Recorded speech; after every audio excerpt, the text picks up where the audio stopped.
terima kasih. Kaitannya tentang bendung karet bermanfaat atau tidak, salah satu dengan adanya terlaksana bendung karet ini, salah satu dulunya 15 tahun yang lalu adalah salah satu usulan dari Japisawan, Jaringan Masyarakat Peduli Sungai Juanda. Berhubung realisasi pada tahun ini bahwa belum ada yang menganalisis perubahan iklim yang dulunya banjirnya lama dan sekarang banjir itu sering terjadi, bahkan sampai 10 kali, 15 kali. Itu juga harus diteliti sebabnya apa. Dengan adanya bendung karet ini, saya juga harapan sejak dulu adalah bahwa orang yang berada di sepanjang Kali Juwana ini, bagaimana banjir tapi sudah panen. Tujuannya bendung karet adalah untuk menghalau air asin jangan sampai masuk ke lahan pertanian, sehingga pada musim kemarau itu petani sepanjang Kali Juwana bisa melaksanakan MT ketiga atau MT pertama, sehingga sebelum bulan 12 Desember petani ini sudah panen. Yang kedua, kekhawatiran kami bahwa kalau kali ini tidak diperhatikan secara serius dengan adanya bendung karet, maka pendangkalan ini akan lebih cepat, karena kita bicara pendangkalan adalah bicara tengah das daerah aliran sungai. Bagaimana di daerah Gunung Kendeng, bagaimana di daerah Gunung Muria, yang sekarang di Gunung Muria banyak yang ditanami dengan ketela.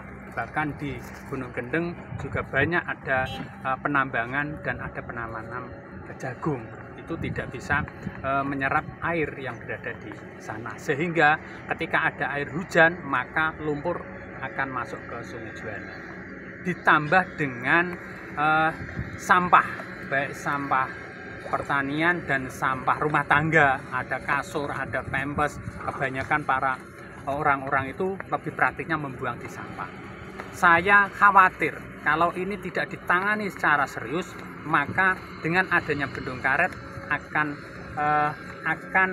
mempercepat pendangkalan, bahkan apalagi ada enceng gondok yang begitu sangat banyak sekali. Harapan saya bagaimana di tingkat masyarakat dengan adanya di orang-orang yang berada sepanjang Kali Juwana, marilah kita bersama-sama merawat sungai yang ada ini, karena diakui dan tidak, sungai adalah bagian kehidupan kita. Artinya bendung karet ini kalau dikatakan menangani banjir, saya kira tidak bisa bendung karet untuk menangani banjir. Kalau memantau banjir bisa, karena di bendung karet itu ada kantornya dan ada petugasnya. Bagaimana ketika banjir itu nanti ketinggian air itu bisa untuk memantau. Tapi untuk menangani banjir itu saya secara pribadi sebagai Japisawan itu tidak bisa. Hanya untuk menghalau air asin. Catatan itu. Hanya untuk menghalau air asin agar para petani ketika bulan kemarau ini bisa menanam. Kalau tingkat pendangkalan Sungai Juwana sendiri sampai seberapa Pak ini Pak? Pendangkalan ketika proyek pertama dimulai sampai sekarang itu hanya 1 tahun itu sudah terlihat ada gunung-gunungan lagi, sehingga ada perbaikan lagi itu ada bego-bego yang ada di pinggir kali. Dulunya itu sudah diambil, didalamkan, tapi hanya beberapa bulan ketika ada banjir itu akan banyak lagi. Maka dari itu, kalau sebagai catatan bahwa kalau ini tidak diperhatikan secara serius, besar kemungkinan kali dengan lahan pertanian akan lebih tinggi sekali. Berarti tingkat sedimentasinya sangat tinggi. Sangat tinggi, karena melihat gunungnya sudah gundul, baik Gunung Kendeng dan Gunung Muria. Adanya bendungan ini bisa menghalau sedimentasi itu atau memperparah Pak? Nah, saya pikir dengan adanya menghalau ini juga akan mempengaruhi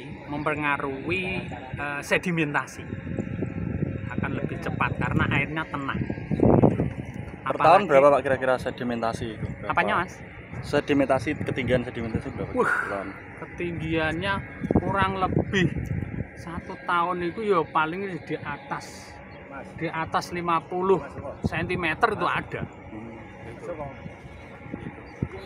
bahwa nak kita mengamati bahwa tahun 2000 berapa ya, ada 10 sampai sekarang itu sudah ada pengerukan beberapa kali. Tempatnya juga sedimen-sedimen ya jangan sangat sangat berada di situasi-situasi yang biasanya untuk sedimen.